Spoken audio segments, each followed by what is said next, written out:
Olá a todos, sejam bem-vindos a mais um vídeo. Meu nome é Maximilian e hoje eu vou falar sobre mudança.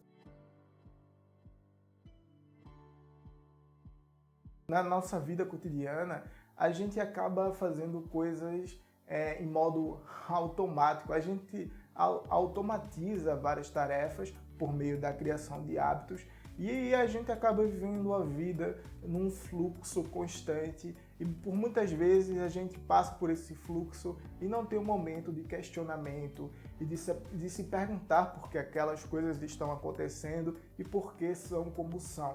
E quando de repente uma pandemia como essa ou qualquer outro acontecimento dessa magnitude nos faz parar, nós ficamos assustados porque agora somos obrigados a pensar sobre a nossa própria vida e a pensar como essa mudança vai influenciar na maneira como a gente compreende o mundo, como a gente compreende a vida e todas as coisas relacionadas a isso que estão inseridas no nosso círculo, ou seja, como a gente interage com as pessoas, como a gente compreende aqueles sentimentos, enfim, tudo da nossa vida agora está em suspensão e é o momento da gente reavaliar e saber se vale a pena manter as coisas como elas eram antes, da maneira que a gente compreendia e sentia o mundo como era antes, ou se vale a pena mudar. Quer dizer, as coisas vão mudar. A questão é se a gente está preparado para acompanhar essa mudança. E se a gente não está preparado, no mínimo a gente tem que pensar como essas mudanças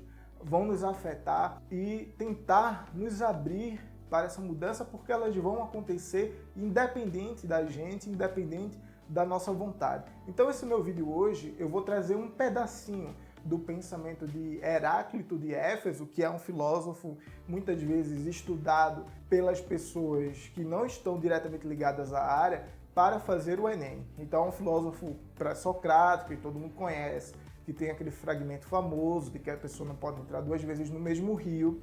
Mas Heráclito é um filósofo importante porque ele mostra pra gente que o ser se realiza através de mudanças. Então Heráclito tem um conceito muito famoso, que é o conceito de devir, e é um conceito que acompanha toda a história da filosofia.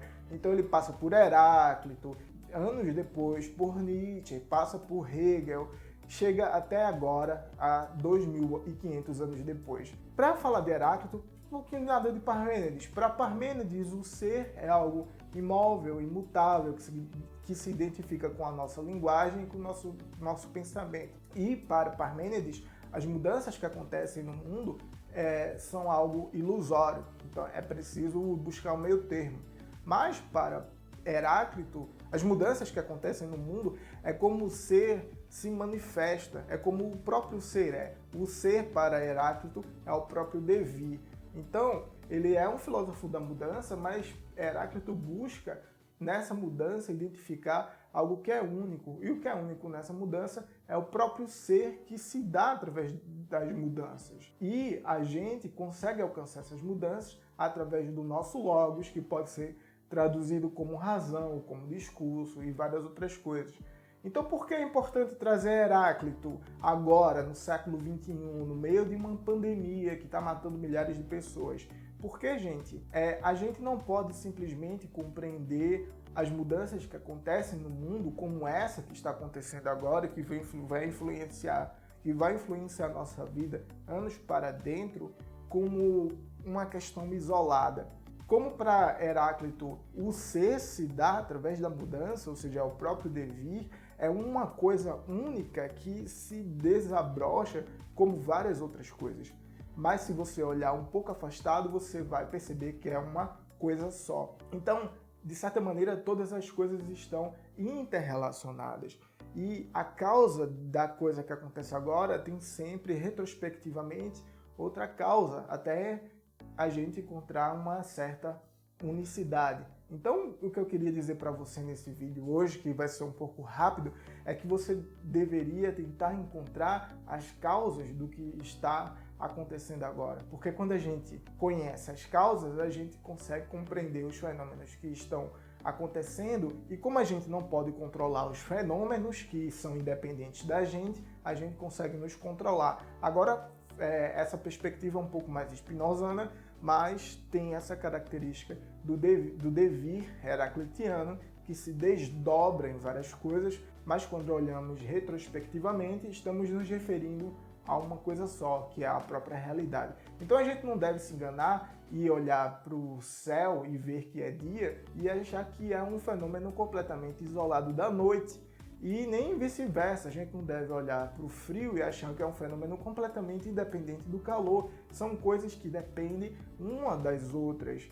Então, a nossa vida nesse momento não pode ser vista apenas do ponto de vista do momento da pandemia, que é um momento histórico que vai ser estudado, principalmente de história e política do Brasil, que vai ser estudado por vários anos, não deve ser compreendida isoladamente. A gente deve buscar as causas e não entender esses fenômenos a partir deles apenas. A gente deve pegar esses fenômenos e ver quais são as relações desse fenômeno que está acontecendo com os outros, e assim a gente consegue se localizar, a gente consegue localizar a nossa vida e compreender melhor a situação que a gente está inserido. E compreendendo melhor a situação que a gente está inserido, a gente consegue agir de uma maneira mais racional, de uma maneira mais clara e de uma maneira mais correta para a nossa própria segurança. E a gente consegue controlar até os nossos próprios sentimentos, até os nossos próprios afetos. Então Heráclito é um filósofo muito importante que pode fazer a gente compreender a situação que a gente está um pouco melhor. É para isso que a filosofia serve, é nos dar ferramentas para compreender a realidade de uma maneira um pouco mais clara, em busca sempre do que é verdadeiro, em busca sempre da verdade. Ou seja, a gente está sempre criando ferramentas e melhorando-as para que a gente possa, sim, compreender cada vez mais um pouco melhor esse mundo complicado e intricado que a gente vive. Então eu espero que você consiga se entender e entender o momento que estamos vivendo, se proteger, proteger as pessoas que você gosta, proteger a sua família, os seus amigos, proteger o outro, talvez que a gente não conheça, mas que a gente de certa maneira depende, os nossos amigos brasileiros, os nossos concidadãos, para que a gente possa superar tanto esse problema de saúde que está acontecendo no nosso país, como depois os que são os problemas econômicos que já vinham acontecendo antes, mas agora vão vir com uma força maior num país que tem 12 milhões de pessoas desempregadas. Então a gente vai precisar de força, de união e de colaboração mútua entre as pessoas para que a gente consiga superar. Mas eu acredito que a gente consegue superar. Nesse sentido, eu sou um pouco otimista e a partir de Heráclito eu vejo que a gente não pode enxergar as coisas de maneira isolada, porque as coisas, apesar de parecerem contrárias, elas dizem respeito ao mesmo ser que se dá na natureza e na realidade de maneiras diferentes. Mas se a gente olhar para trás, a gente vai conseguir ver que é uma coisa só. Então, esse é o vídeo, gente. Eu espero que vocês fiquem bem, que vocês só saiam de casa quando for preciso e a gente se vê no próximo vídeo.